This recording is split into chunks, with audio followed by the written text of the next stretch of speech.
So, I have decided to come and tell you guys about my creepy catfish. First of all, let me tell you guys how. You remember I did my TMI tag about, I don't know how long ago, maybe 2 weeks ago or whatever. I was tagged by my girl Jersey is Naked One. Tagged by her to do the TMI tag. And I was watching my videos back this morning, and it was kind of funny because one of the questions was something about a chat line or something like that. And I said that I don't know what the hell a chat line was. Well, I lied to you guys. Kind of, sort of, in a way. So, like I said, I from time to time, I watch my videos back, because I told you guys, sometimes some of the shit that I say in my videos, I watch it back and I be like, damn, you know, I can't believe I said that motherfucking shit, but the shit just be coming off. Also, all of this happened before I met the Juice Man, so I don't need anybody coming to me with any kind of crazy ass comments in this comment section below talking about you cheating and all this type of shit. Well, I'm grown, number one. If I want to cheat, I'm gonna goddamn cheat. Well, not really, but y'all get what the fuck I'm saying. So let's backtrack. You guys remember when I told you guys I was living downtown and in these really, really expensive apartments downtown and shit, you know, like I said, at a particular time I was making a decent amount of money because I was working for this inventory company. So I was working anywhere between 12 and 16 hours a day. I also mentioned to you guys that, hell, sometimes I would have to drive 2 and 3 hours depending on where the inventory was. And 2 and 3 hours back. So sometimes I would have to get up 2 and 3 o'clock in the morning to go to these particular inventories. So this one particular night I was off work. Like I said, my sleep schedule was all kinds of fucked up because, like I said, I have been getting up 2 and 3 o'clock in the morning, going to different places like this. And especially during the Christmas season, you know, inventory slow down pretty good because, I mean, most people don't really want to do inventory during the Christmas season because they're selling so much shit. Most of the time when you're going to really be hit hard with inventory is like the first of the year.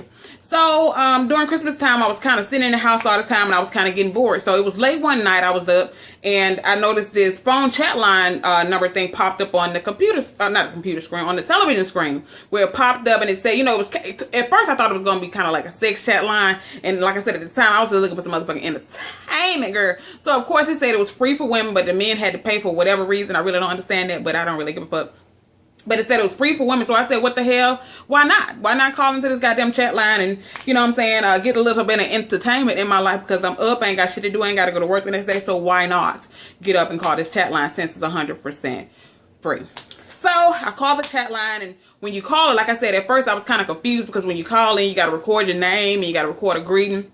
Of course, I'm pretty sure 95 to 100% of the people that were on there, they were giving fake names because I don't really know nobody going to call into the chat line, especially if you're calling in for entertainment purposes only. It's going to give you a real name. I forgot what the hell I said my name was. Probably some old crazy old shit like Sparkle or Sweetie Pie. I don't know what the hell I said my name was. But anyway, of course, I gave a fake name, and you give a brief description of yourself, which I gave a real description of myself. So I'm on there, and what you can do is they have like different profiles of other people who have recorded profiles of themselves. You know, if you want to connect with them or whatever, you send I think you press 2 or 3 to send them a message, and then they also have an option where you can actually connect live with them, where you can talk live with the person. So I'm on there and I'm going through the profiles or whatever. Like I said, I'm kind of confused on how everything is working. So I ended up hearing like a ding, and I was like, what the fuck is that? So I forgot exactly what the name said. I want to say it was John or Jim or some shit like that, but it ended up being a white man. Now, pause for the motherfucking calls. I don't really like no milk in my coffee. I like my coffee black. I like it straight up and, you know, black and strong. That's how I like my coffee. I don't really like no cream in my coffee. But you know what I'm saying? Like I said, it was 2 or 3 o'clock in the morning. I was just on this motherfucking entertainment purposes only. This is my first time on there. So I said, why the hell not? So he was like, I like your voice. You know what I'm saying? I was just wondering if we could connect live. And you know what I'm saying? This particular chat line, it was people in your immediate area. Like it was either 30, 45 minutes away in the next city, or they were in the same city. And this particular person happened to be in my city.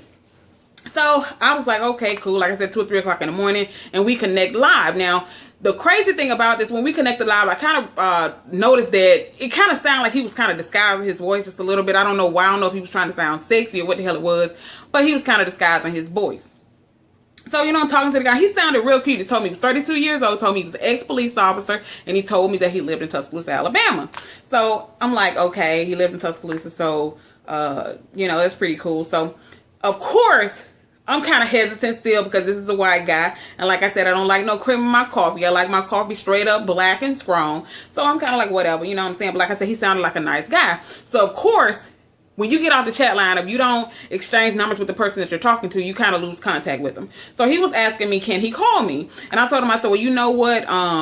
Like I said, I don't really like no cream in my coffee. I didn't tell him that because, like I said, it was for entertainment purposes only. But like I said, he seemed like a really cool guy. So I did give him my phone number. I know, number one mistake, you don't get nobody your goddamn phone number.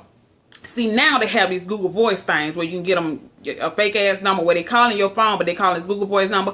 But I ended up giving the guy my phone number, and he was asking, can he call me? I said, well, I work inventory. I said, so I'm working sometimes between 12 and 16 hours a day. At this particular time, I wasn't really working because, like I said, it was off season. It was during Christmas time, so I wasn't really working. So I told him, I said, but I can text all day. So, but I can't necessarily talk on the phone because a lot of times I was driving and shit like that, even though it was the off season. But I wasn't really trying to talk to this guy. I just wanted to really use him as a form of entertainment. I know that's kind of fucked up, but I did. I kind of wanted to use him as a form of entertainment. So I gave the guy my phone number and everything like that. And of course, we was texting and everything. Like, he was a really, really cool guy. But like I said, I don't like no cream in my coffee. Let me reiterate that. So we were texting and everything like that. Me and this guy actually text for the longest. And of course, eventually when you're texting someone, you're going to end up asking them the question, you know, can you send me a picture of yourself? I mean, that's natural. That's 100% natural. Asking somebody to send you a picture of them when you are, especially if you ain't never seen them in person. So he asked me to send him a picture of me, and naturally I sent him a real picture of myself. You know, I know back then people were sending fake pictures and shit like that, but I was one of them type of people. I'm real paranoid. I'm real paranoid, and I'm scared if I send somebody a fake ass picture of somebody else, somebody gonna try to sue me. I ain't got no motherfucking money to be paying nobody in court and all this type of shit. So I did send him a picture of myself because, like I said, I wasn't trying to meet this guy in real life. And you know, the fact that I wasn't trying to meet him in real life, I really probably should have sent him a fake ass picture, but I didn't. So moving on. So he sends me a picture back of him after I sent him my picture. Now that was the number one fuck up. I should have said same time, but probably still, it was gonna probably still happen like this anyway. So he sends me a picture back of a picture of who I thought was the person that I was talking to, of course. So we're gonna, you know, keep talking. We talking for a few more weeks, and of course, since we live in the same city, naturally it's gonna come up that he wants to fucking meet, which is natural. You talking to somebody for a couple of weeks, couple of months. I think me and this guy ended up talking for like 2 months before he actually decided to ask me to meet him.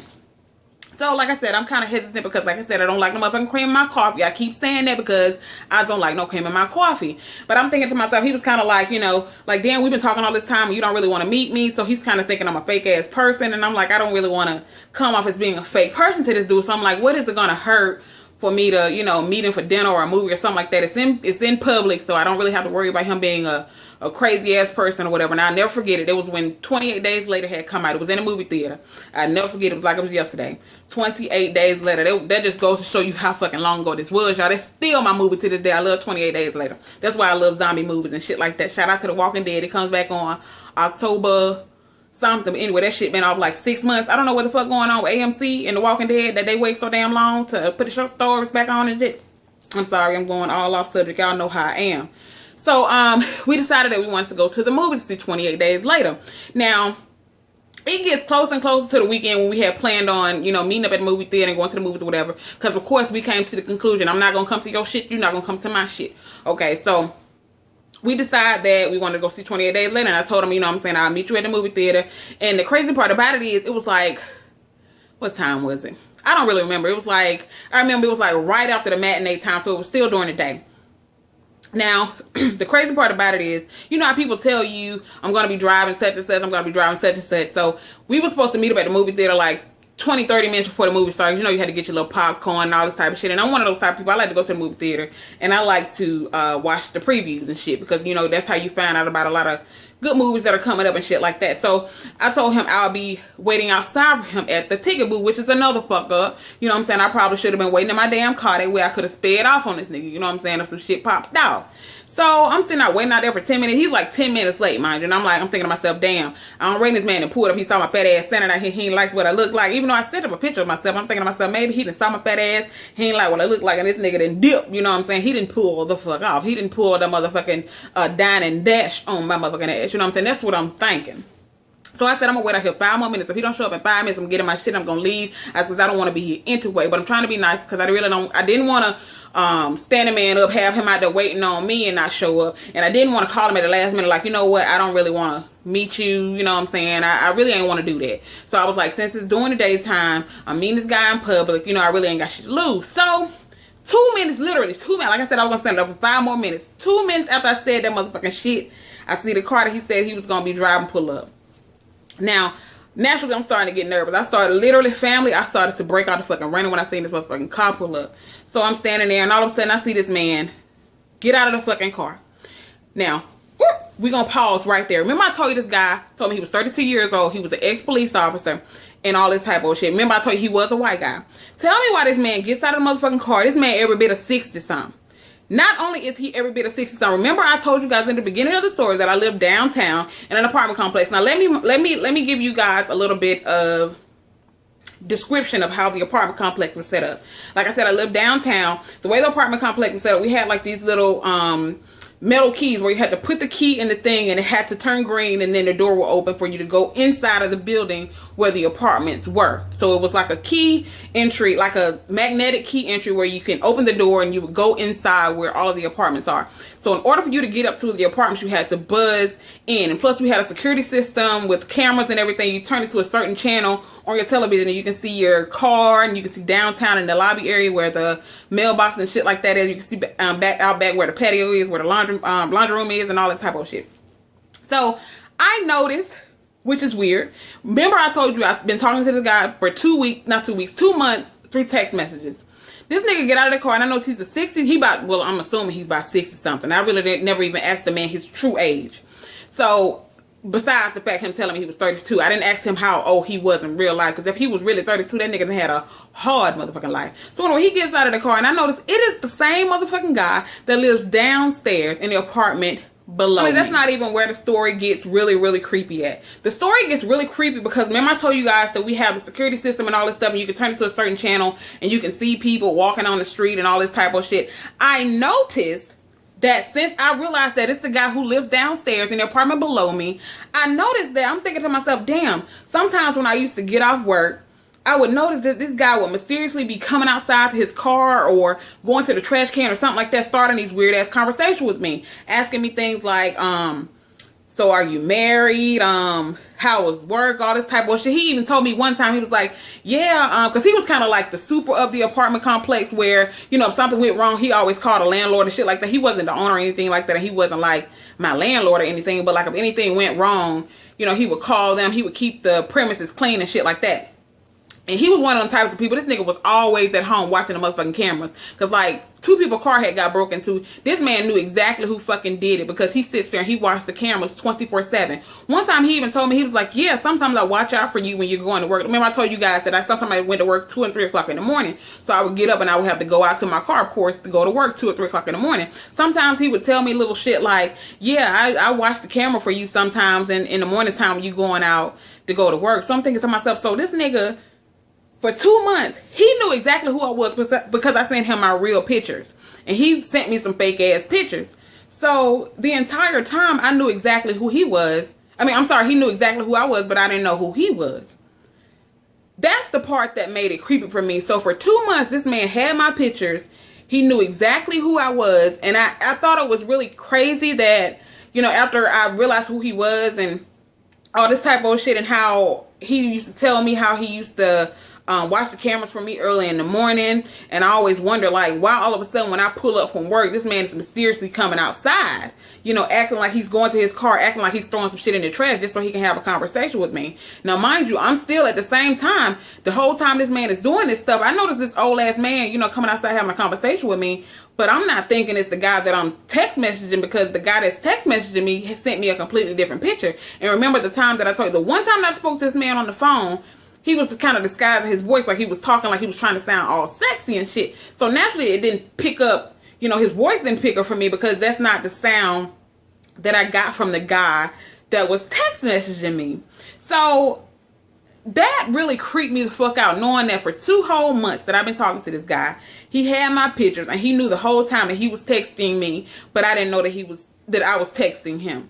So naturally I told him, I said, well, you know, when he came up to me, I looked at him kind of weird, and he was like, I know what you're going to say. I know what you're going to say. I mean, real country ass accent, sound like a straight up white boy. Now, I got plenty of white friends, so don't take offense to this, my white subscribers out there. But it was kind of weird. I mean, straight up country boy then. Like, I'm thinking to myself, like, damn, he didn't sound anything like anything like the person that I had spoke to on the chat line. Because like I said, I can kind of tell that the person was disguising their fucking voice. So naturally I tell him, I said, well, I didn't feel comfortable with the situation. So naturally I left. I mean, the shit was so weird to me, family, and I was so scared. My fucking heart was beating so fast. And as I'm walking off and I start getting in my car, I noticed he went straight up to the ticket booth. I guess he decided he was going to motherfucking watch the movie then. So he went up to the ticket booth, and I'm assuming he went inside to watch the movie.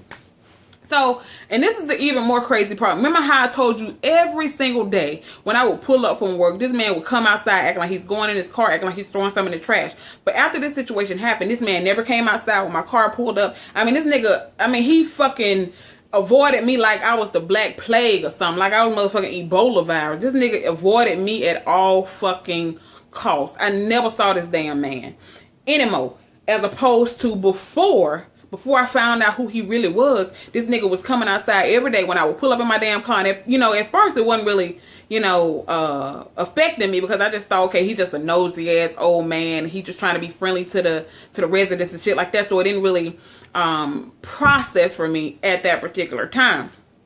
But after the fact that after I realized who the man really was, and I thought about it, I said, that was some creepy ass shit. This man was literally watching me for 2 whole months. And I'm pretty sure this video is super duper long. That is my catfish story. And long story short, hell, it's already a long ass story. 6 months after that, I moved out of that apartment complex and I moved into another apartment complex, which is the apartment complex, the last apartment complex that I moved out of. Because remember I told you guys that I had the nosy ass racist neighbor that lived next door. And that's when I moved to this apartment right here. But I stayed in that apartment for literally, family, about 6-7 years before this situation happened. And 6 months after that shit happened, I actually moved out because I really didn't feel comfortable living there anymore. Even though he didn't never come outside again when I used to pull up and shit. Like I said, he used to avoid me like I was the Black Plague or whatever. But that was the creepiest shit that ever happened to me as far as being catfish. So, yeah, I just wanted to come and share that story with you guys. Like I said, I was watching my video back this morning. I was like, damn, I want to come and share this catfish story with them because, that was some crazy ass shit now that I think back on it. And that shit was really, really creepy. The fact that this man was watching me for 2 months, knowing exactly who I was, and I never knew who he was. So look, that was about all that shit. That shit about to make me start salivating and tearing up and shit, because that shit scaring me just even thinking about it. So look, what I want you guys to do in the comment section below, share your catfish story with me. Have you ever been catfished? Have you ever catfished anybody? I'm pretty sure some of y'all probably did some more fucked up shit back in your day when you was young and things like that. I have too.